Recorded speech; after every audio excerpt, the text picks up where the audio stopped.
Hello friends, welcome to খেল দুনিয়া। গতকাল নর্থ ইস্ট ইউনাইটেডের বিরুদ্ধে পিছিয়ে পড়েও দুর্দান্তভাবে জয় পেয়েছে মোহনবাগান। এই জয় পাওয়ার ফলে মোহনবাগানের আত্মবিশ্বাস অনেকটাই ফিরে এসেছে। মোহনবাগানে যে একটা চাপ তৈরি হয়েছিল সেই চাপটা অনেকটাই কাটিয়ে উঠতে পেরেছে পুরো দল।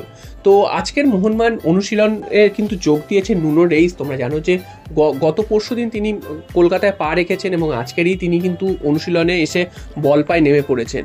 তো জেনারেলি আমরা দেখে থাকি কোনো প্লেয়ার এলে তারা কিন্তু প্রথমে বল পায়ে অনুশীলন করে না, তারা প্রথমে ফিজিক্যাল ট্রেনিং করে, তারপর 1-2 দিন 3 দিন করার পর তারপর তারা বল পায়ে নামে। তবে নুনো রেইস প্রথম দিনই বল পায়ে নেমে পড়েছে, এটা কিন্তু একটা স্বস্তির খবর এবং এইটার মানে কিন্তু এটাই দাঁড়ায় যে তিনি কিন্তু ফিট প্লেয়ার এবং তিনি বল পায়ে খেলতে যখন তখন নামিয়ে দিলে তিনি খেলতে পারবেন। যদিও প্রথমে এসেই কারুকে নামানো উচিত নয় এবং তাকে আইএসএলে রেজিস্টার্ড করানো হবে কি হবে না সেটা কিন্তু সময় বলবে, কারণ মোহনবাগানের এই মুহূর্তে আইএসএলে রেজিস্টার্ড করানোর জন্য তাকে কিন্তু নিয়ে আসেনি।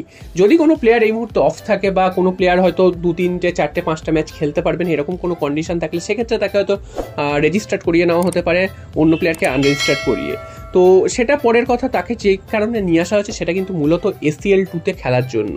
তোমরা জানো যে আগামী 2রা অক্টোবর ইরানে গিয়ে মোহনবাগানকে খেলতে হবে ট্র্যাক্টরের বিরুদ্ধে ACL 2 এর ম্যাচ, যেটা খুবই কঠিন একটা ম্যাচ মোহনবাগানের জন্য। সেই ম্যাচটা কিন্তু আরও কঠিন হতে চলেছে। যেই নিউজটা তোমরা গত কয়েকদিন ধরে শুনছো, আমি কিন্তু তোমাদের প্রথমে জানিয়ে দিয়েছিলাম যে মোহনবাগানের অনেক বিদেশি কিন্তু সেই ম্যাচে খেলতে পারবে না কারণ তাদের ভিসা সমস্যা। তো সেই বিষয়ে পরে আসছি, এর আগেও তোমাদের জানিয়েছি। তো সেই ম্যাচটা নিয়ে কিন্তু নুনো রেইসকে বা ACL এর জন্যই নুনো রেইসকে মেনলি সই করিয়েছে। তো নুনো রেইস বল পায়ে অনুশীলন করাতে কিন্তু অনেকটাই স্বস্তির খবর এবং তাকে যদি সেই ম্যাচগুলোতে পাওয়া যায় এবং তাকে যদি ফিট হিসেবে পাওয়া যায় তাহলে কিন্তু মোহনবাগানের অনেকটাই ভালো হবে। তো দেখা যাক শেষ পর্যন্ত কি হয় এবং নুনো রেইস দলের সাথে কতটা তাড়াতাড়ি মানিয়ে নিতে পারেন। এরপর চলে আসি ACL 2 এর খবরে। তো তোমাদের যে কথাটা বলছিলাম এতক্ষণ যে ভিসা সমস্যার জন্য মোহনবাগানের অনেক প্লেয়ার হয়তো যেতে পারবেন না, তো এই বিষয় নিয়ে তোমাদের সাথে আলোচনা এর আগেই করেছি। তো এবার প্রশ্ন হচ্ছে মোহনবাগান ম্যানেজমেন্ট তাহলে কি সিদ্ধান্ত নিচ্ছে?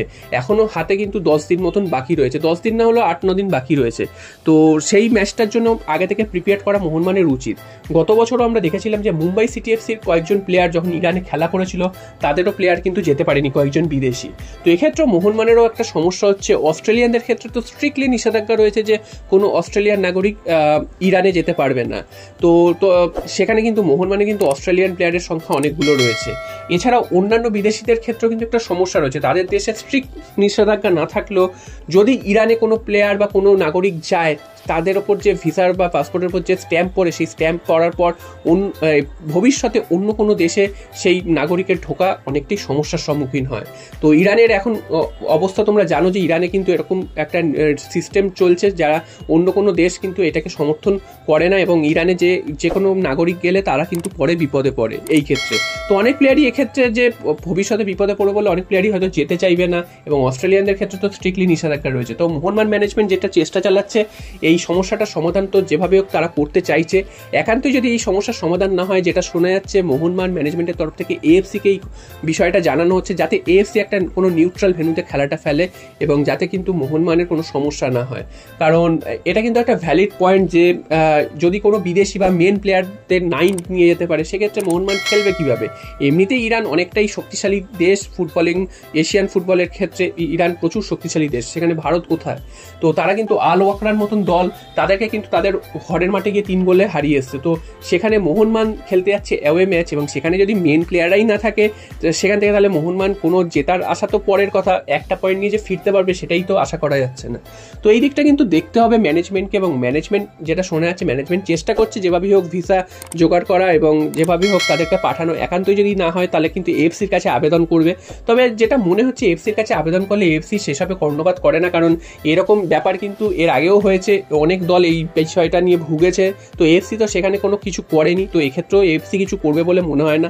তো মোহনবাগান ম্যানেজমেন্টকে এটা চেষ্টা করতে হবে যাতে যেভাবেই হোক যত সম্ভব বিদেশি যাতে পাঠাতে পারে। হয়তো সবাই হয়তো যেতে পারবে না, তবে যতজনকে পাঠানো যেতে পারে সেটাই মোহনবাগানের জন্য এখন মঙ্গল। হাতে এখনো 8-10 দিন বাকি রয়েছে, তো মোহনবাগান ম্যানেজমেন্টকে এটা নিয়ে ভাবতে হবে।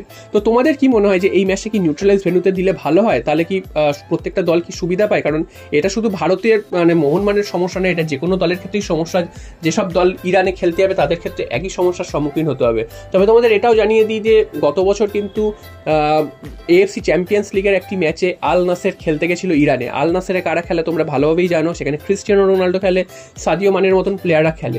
তো এরা কিন্তু খুবই নাম করা প্লেয়ার, তারা কিন্তু সেই ম্যাচের প্রত্যেকেই গেছিল এবং তারা কিন্তু খেলেছিল এবং আল নাসের কিন্তু জিতেছিল।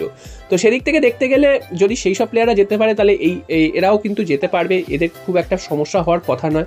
তবে দেখা যাক শেষ পর্যন্ত কি হয়, এবং এই পরবর্তী আপডেটের দিকে তো আমরা নজর রাখবোই। যদি কোনো ভালো কিছু খবর আসে, অর্থাৎ তাদের যদি ভিসা জোগাড় হয়ে যায় বা সমস্যার সমাধান হয়ে যায়, তাহলে তো তোমাদের সেই আপডেট